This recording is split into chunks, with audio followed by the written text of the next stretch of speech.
the box, that's where I'm gonna be. Outside the box, broke the walls around me, my own way, how I say, it's up to me. Outside the box, go outside the box. Hey, this is your girl Phoenix, and you are now tuned into the Bailey Resonance. We're here with a singer, songwriter, and host, also rapper, and she can add that to her repertoire. A lot of slashes. A lot of slashes. How you feeling today? I feel great. I'm enjoying summer. It's Cancer season. I have no complaints. Oh yeah, it's beautiful out here. It is. Tell them where we are today. We are in the Flower Power Coffee Shop. I love this place. It's a great place to come, catch a vibe, enjoy some music. They have a lot of events here. Drink some coffee, get some snacks, some treats, and kind of just escape the regular normalities of the city life. Tell us a little bit about your experience. Well, in high school, I was always pretty much self-sufficient, and I kind of went after things that I wanted to go after on my own. And I credit that to my grandmother, God bless her soul. But around 15, I was attending a school in Brooklyn called Sheepshead Bay, but I decided to look for another school. I didn't have the greatest grades because there was a lot of trouble at home, a lot of different things I was dealing with internally and emotionally. But I did find an alternative school that was performing arts, and the name of that school was called Repertory Company High School, which is located on the top of Town Hall on 43rd Street. And going to that school opened a bunch of different doors as far as how I was thinking about what I wanted for my future and the concept of even songwriting. Oh, nice. Would you say you were around people who were inspirational? Was it the teachers or the students or the environment? It was probably a mixture of both. We had a very unorthodox type of school. First of all, the school was built by the students. The first initial students to attend that school built the school. There's only a loft space on top of Town Hall, so our school was built within a space by the students. So obviously I feel like people are a bit more invested in things that they took a part of. We got to call our teachers by the first name. So that was very, especially in like late 90s, that was very advanced to call older adults by the first name.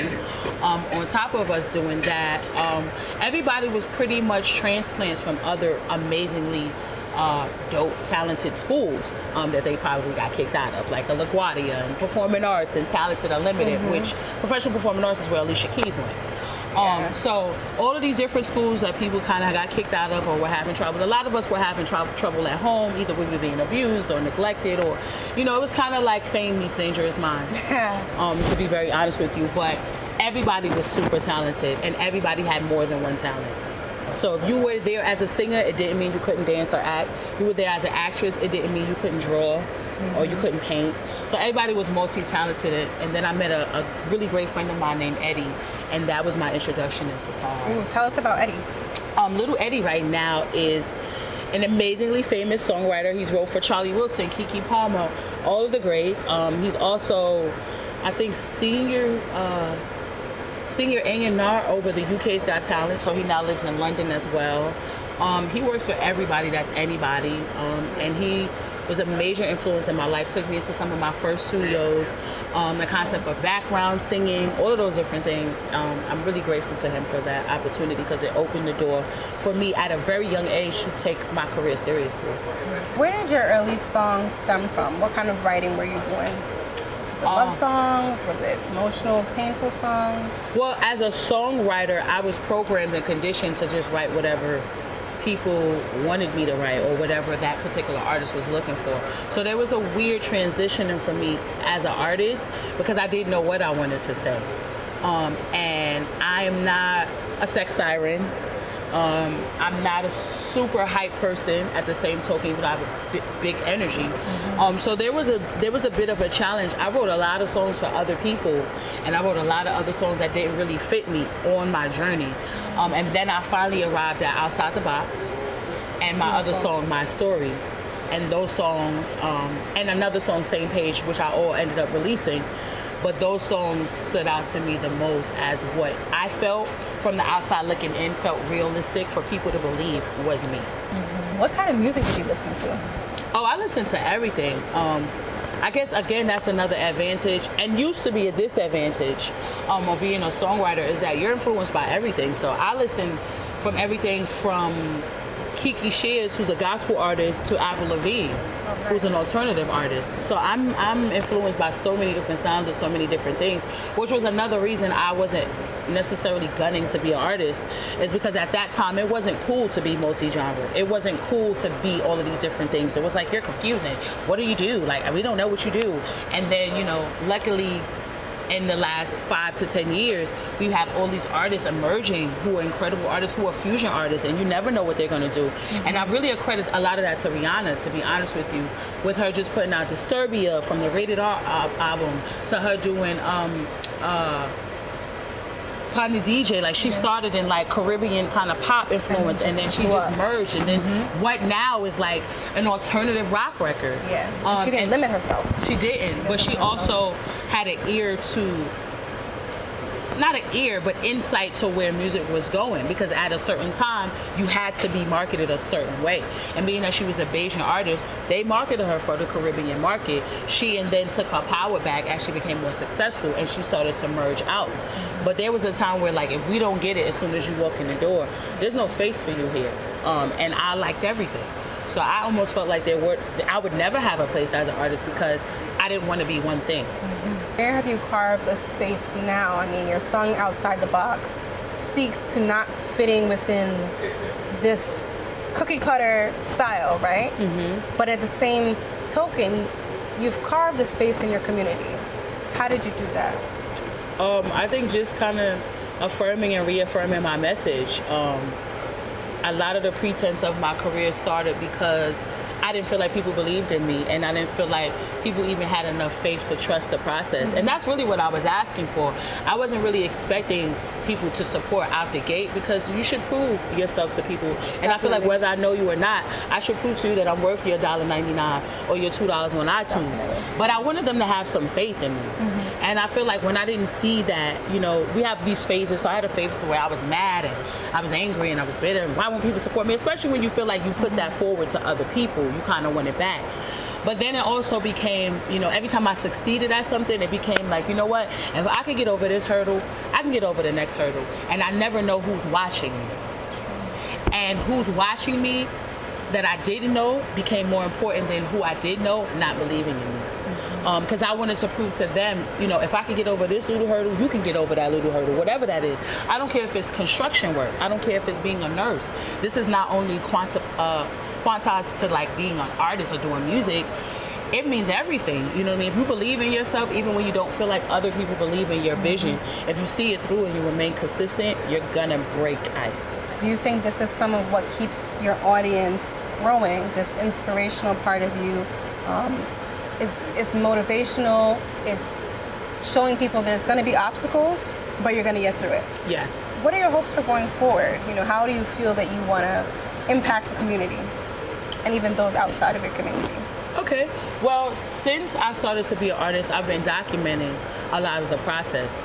And I've created on my YouTube channel installations. And the installation was named after my EP that I didn't end up releasing, which ended up being a blessing in disguise. But it was called Bamboo.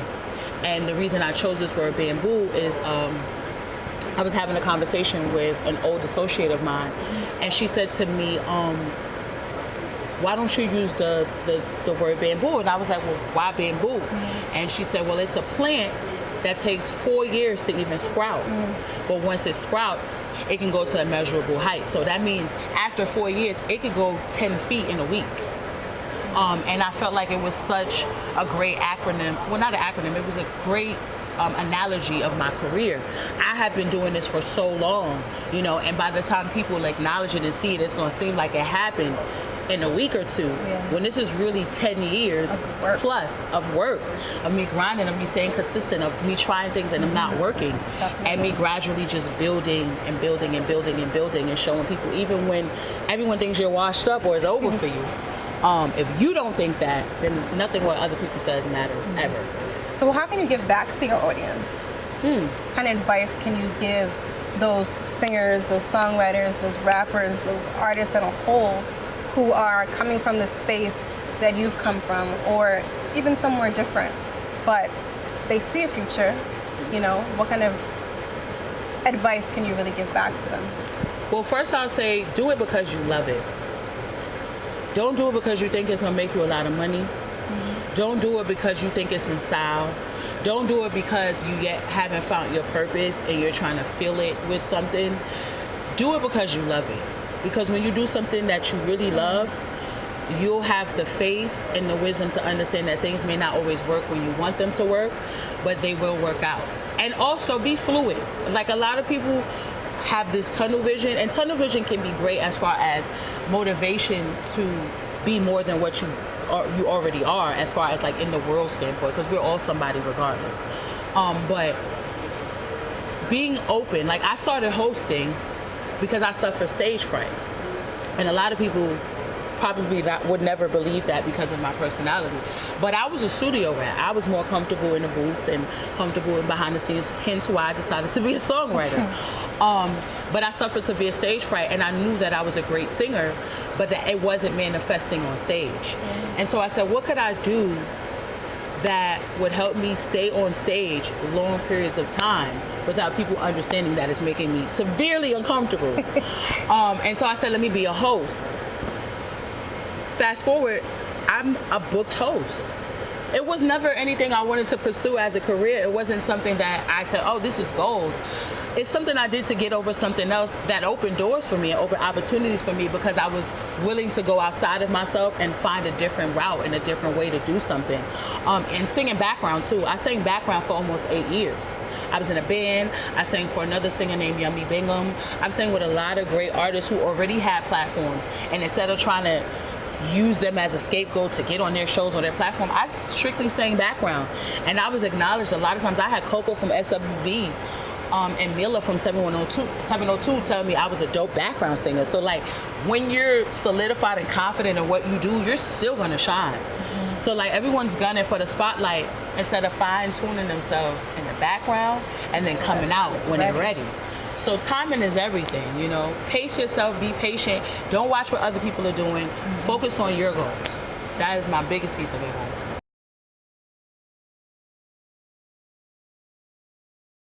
I think prospects are limitless. I think there's so much we can do now that we have control over it. I think a lot of times we'll focus on the negative or the bad, like algorithms and things like that. But again, I feel like consistency always stands out. I feel like we have so many different platforms now that are enabling us to put our careers in our own hands, to define who we are as artists, to represent ourselves in our own brand. And it's really great because nobody can really stop your shine but you. And I think Cardi B proves that to us, not only just because she's successful as an artist, but because a part of her branding was her being able to control her own narrative. And I think being able to control your own narrative gives you so much more power, because people can't define you or tell you what you should be. You get to say what goes and what doesn't go. And I think that's amazing. I have this mental note that I make to myself, and sometimes it makes me a bit neurotic. But every time you're sleeping or you're not working on your craft, somebody else is. And I think if you keep that in mind in anything you do, this is beyond music, because although music is my catalyst, my drive is to inspire everybody. It's to inspire people who may not even listen to music as much, but they come across one of my songs in a time where they're going through something, and it inspires them to be greater or bigger at what they're doing. So I always just kind of remind myself, like, while you're sleeping or while you feel like you shouldn't be on it, somebody else is. And I think because I've been that to people in my life, I remind myself of people who are like that could be in my life or around me that I don't realize it. There's always going to be somebody that's hungry. So if this isn't something you really, really want to do, and you know you're not going to be consistent at it, and consistency also entails doing it when you don't feel like it.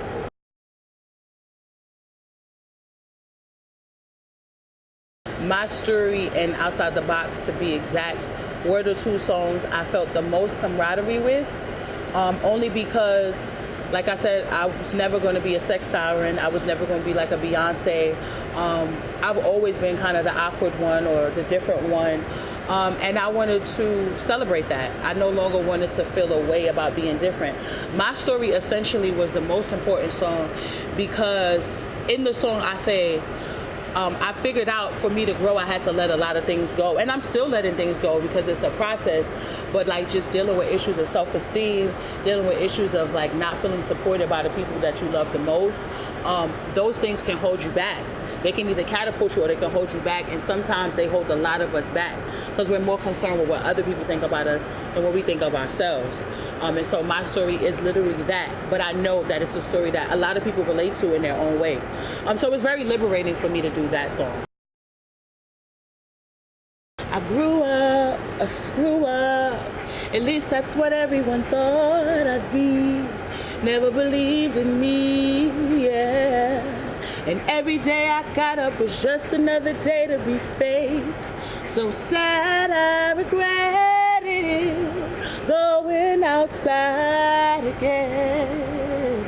Outside the box, sonically, is the sound that I thought would be mine, even though I'm a multi-genre artist. To me, Outside the Box is a fusion of pop, R&B, with little influences of like swaggy hip hop, even though the beat isn't hip hop. It's kind of like a fusion of different sounds. You can't really put a label on it. You could call it what you want because that's up to you, and art is subjective. But to me, it encapsulated a lot of my different sounds and influences in one song. And again, I wanted it to be an anthem for people who were different and never wanted to apologize for that. Fast forward to now, currently the world we live in, it's okay and it's acceptable to be different, but I didn't come from that place. And so when you seek inspiration and you don't have it, you have to be that thing that you wish to see in the world. And so that's what Outside the Box was for me. And it's probably still my biggest record to date. It went kind of like mini viral. And I got over 12,000 plays on YouTube on my own personal channel. And that felt victorious for me. It was a really, really great feeling.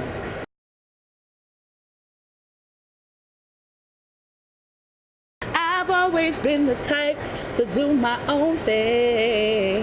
I never had to follow the crowd. I kept my head up, I'm proud. Don't ever think for people you've gotta change. Just keep it moving. They'll see there's more to you in time. Outside the Box, y'all. Same page. This song is very interesting for me. I didn't want to be typecasted as an R&B singer, so I always kind of tried to stay away from R&B, not because I don't love it, but because I just didn't want to be another R&B singer. This song, for me, is the most personal as far as it being R&B because it was about becoming infatuated with a best friend. So although it sounds like a love song, at the time when I wrote it, I was dating one of my closest friends. And although it was risky, and very dangerous, and it has changed the variables of our relationship, we are still close. It was also freeing to be able to talk about an experience in real time. And he was my best friend, and it still is one of my best friends. So dating somebody romantically that already kind of knows you, there's a unique sense of comfortability. And I wanted to convey that in the song. And a lot of people, interestingly, love this song. More interestingly than that, a lot of men like that song. And it's a love song. So it goes to show when something is good or connects with people, it surpasses your own expectations. I never have to say, boy, you already know we're on the same page, yeah. It's funny you mentioned Fear. Fear is not my song. Fear is a Drake, what I call phoenixx. Is a Drake phoenixx. It's a song I heard when Drake first started making music, and this had to be like, what is that, early 2006, 2007? He started making music and mixtapes, and a lot of people wasn't really taking him seriously, but I give everybody the benefit of the doubt. One of my main quotes is like, you never know where somebody's gonna be. So I try to keep it cool with everybody. I don't care if you hear, wherever people place you. I treat you the same, because I don't know if you could end up being my blessing. Fast forward, it's a beat that stayed in my head. This is before I even decided to rap. Shout out to Afro Punk. They've chosen me 3 years in a row. But the second year they chose me, they chose Fear as the song. And it shed a light on me on how seriously people took me as a rapper. It wasn't something I wanted to do. And so when I got attention for that song, I said, let me keep going with this. But Fear was a Drake song I loved. And I said, if I ever rapped, I would definitely have to do a cover to that. And almost 10 years later to the date of when that song was released, I made a remix that people still believe is my song. And I was so inspired by it. Which just goes to show, like, inspiration has no expiration date. And people love it. And it opened the door. Shout out to Audio Mac. It opened the door for me to open for Coda the Friend in January and now be booked as a rapper. So God is great. Don't matter if it's 09 to 18, if I spit on it, it's still mean. And if I'm feeling the vibe, then I jot down some lines, but I give it everything. Music's a calling, not career goals. I'm trying to spark a match. I'm trying to free souls with my words, metaphors, and verbs. Show women their worth and educate the earth. That's fair, y'all. Tell us a little bit about how you network. How do you get the name Phoenixx out there? You don't sleep. You grind, you grind, you grind, you grind. And one thing that I noticed that sets me apart from a lot of artists, and not all artists, because there's definitely other artists like me, I show everybody love. I have no, you can't sit with us kind of energy. I like to connect with everybody from different cultures, from different races, from different platforms. I want to be connected to everybody because music is the common thing, but people are not going to come to you, especially when they've never heard of you. You have to go to them. So I attend as many shows in support of other people as I perform at shows. And a lot of people don't feel like they got to do the groundwork. Doing the groundwork is so essential. Like, people need to see your face. They need to feel supported. They need to feel like you're not only around when you're on the bill. And a lot of people do that. Do you think collaborations in terms of artistry can help you get to the next platform, or are you focusing more on solo artistry at this point? I'm always in the middle. Being a songwriter, I have a record coming out called Easy Street. And at the time I had a friend who just wanted to do something different, and she was seeking some different kind of inspiration. Shout out to Munchie, who's also an incredible artist as well. And so I sent her this track. I could have wrote to the track on my own, but it was like a dual purpose. It's like, I know this person is incredibly talented. They're not going to steer me wrong. On top of it, I don't want all my music to sound the same. So I want some influence from other people. And I think that's an advantage for me as a songwriter, is I have no ego. I'm about the best type of song. Quality music. If I didn't write it, but it's quality and it fits me, I'll do it. I'll cut it. Will it make the album? Will it make the cut? It may not. But it doesn't mean I'm not going to give it a shot.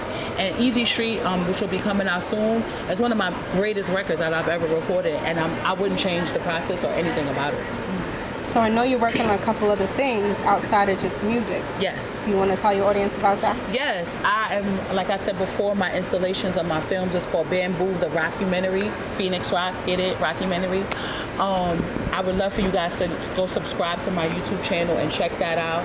I also have an acoustic series I'm working on called the Peculiar Acoustic Series. When can we expect that? I have one out already. I did a cover of her song called Free.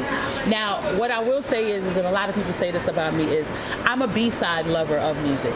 And the term B-side usually means the songs that don't make radio, and the songs that people hear later on or years later or play, or one day they're cleaning and it comes on and they go, oh, this isn't a great song. I never listened to it. I like those songs. And so even with major artists, when I do covers, I'll usually pick a song that people that's on the B-side. Subsequently, the song I chose, she created an album called The B-Sides, and that's one of the songs that I did. It's called Free. And then I have another one that I did of one of my remixes called Frenemies that I recorded in a comic book store. That's going to be coming out soon. So I like to do performances in very peculiar places. That's why it's called that. So look out for that. And then I have regular music up there too. I definitely want you guys to stay in tune to my YouTube channel because I got a bunch of stuff coming. And I love to host events as well. I love to show love to other artists, especially up-and-coming artists, because I know what it's like to fight for people to just show you some love. And then they find out that you're dope, and then all of a sudden they like you. And so I always want to be the catalyst for artists to have opportunities. So if you have shows or you want to do interviews, I'm always down to connect and barter services. Everybody don't have $1 million, but we could definitely work something out. And just, I'm curating some art events. I have a friend named Tyler. We did an event called the Art Junction. I'm just trying to get my hands out there. I love podcasts. Podcasts, holla at me. I'm always down to talk some shit. You guys got that? That's Phoenixx. Phoenixx. Phoenixx. Holla at me, DM me. Yes, that's Phoenix at Instagram. I'm not bougie. I have a second page, phoenixx too, for all your hosting inquiries. You can hit me up there. I show love to everybody. It's all about love. Don't you be surprised. I won't compromise. And that's why they're scared of me. That's why they're scared of me. This talent isn't new. I do the same you do. So why you so scared of me? I know you're scared of me. Oh, oh, oh, oh, oh, oh. This is Phoenix, and you are tuning in to the Bailey Residence.